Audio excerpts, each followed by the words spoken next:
the Chase Thomas Podcast, for people who have nothing but time to kill.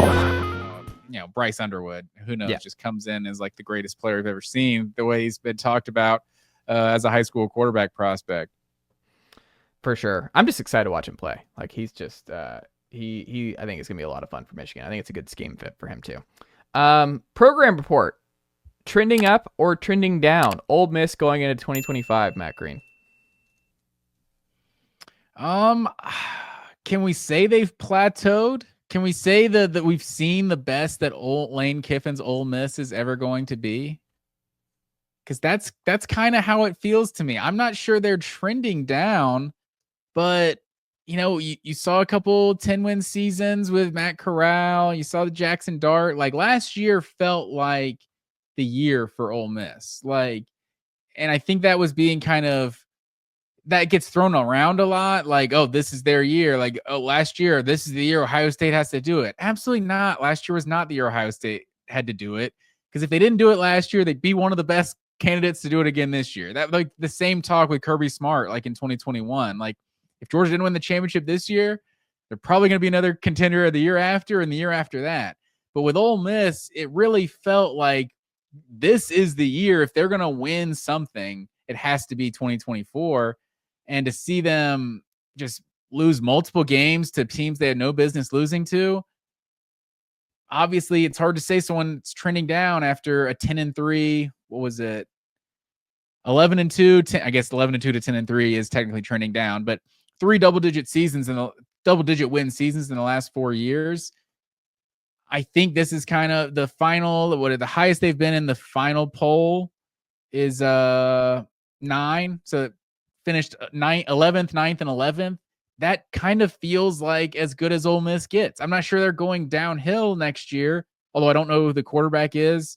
Maybe it's Austin Simmons, who played a little bit as in the backup role. He looked good on the one drive. He just effortlessly drove him down the field and scored against Georgia while Jackson Dart was out. But we didn't see him play much last year. So, Lane Kiffin, there's reason to just give him the benefit of the doubt that the offense is going to figure out a way for the offense to be good again next year.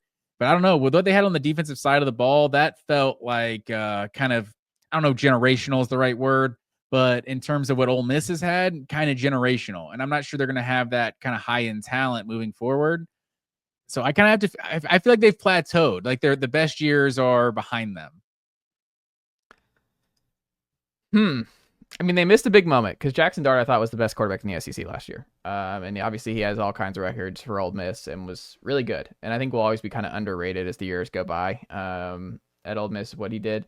But I will say, Matt Green, I mean, I've said for the last couple of years, since Todd Monken's left, Charlie Weiss Jr. and Lane Kiffin are the best offensive play callers in the SEC.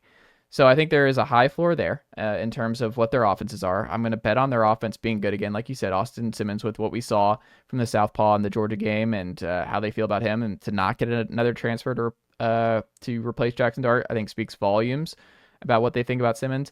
They were still active in the portal. They get Luke Haas from Arkansas, good tight end. They get Caleb Odom from Auburn, or from Alabama, at wide receiver.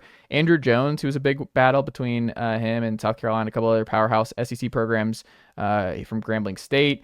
They get the edge from Nebraska.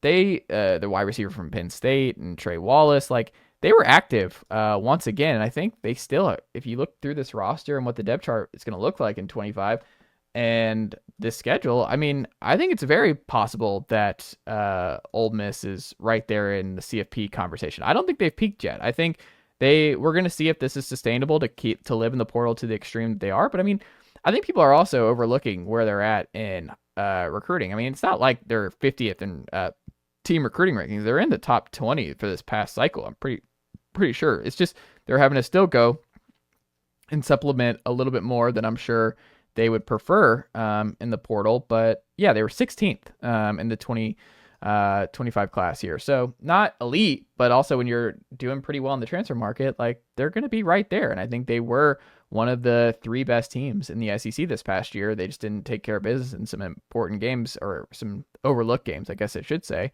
But you look at the schedule. I mean, at Georgia, obviously going to be a dogfight, but you get South Carolina at home, which should be huge. You get Florida at home. We'll see what that is. You get LSU at home. You get Arkansas at home. Like, you only have to go to Kentucky. You should win that. Georgia State at home. I look at the schedule. I think this looks like a 10-2 potential schedule again. I think they're going to be right there in the CFP if they take care of their business at home, which they didn't do last year, but I think it's right there. Like, I don't think they've plateaued yet, and I think part of it is just Lane Kiffin's really, really good at his job. He's a top 10 coach in the sport, and I think he's the best offensive mind, along with Charlie Weiss Jr. in the conference right now. So, I don't know. I think Ole Miss is still fine for a while longer. I think it's fair that they're fine for a while longer, but if I had to bet Lane Kiffin ever having a season where he finishes ranked higher than 9th, I think I would bet against that.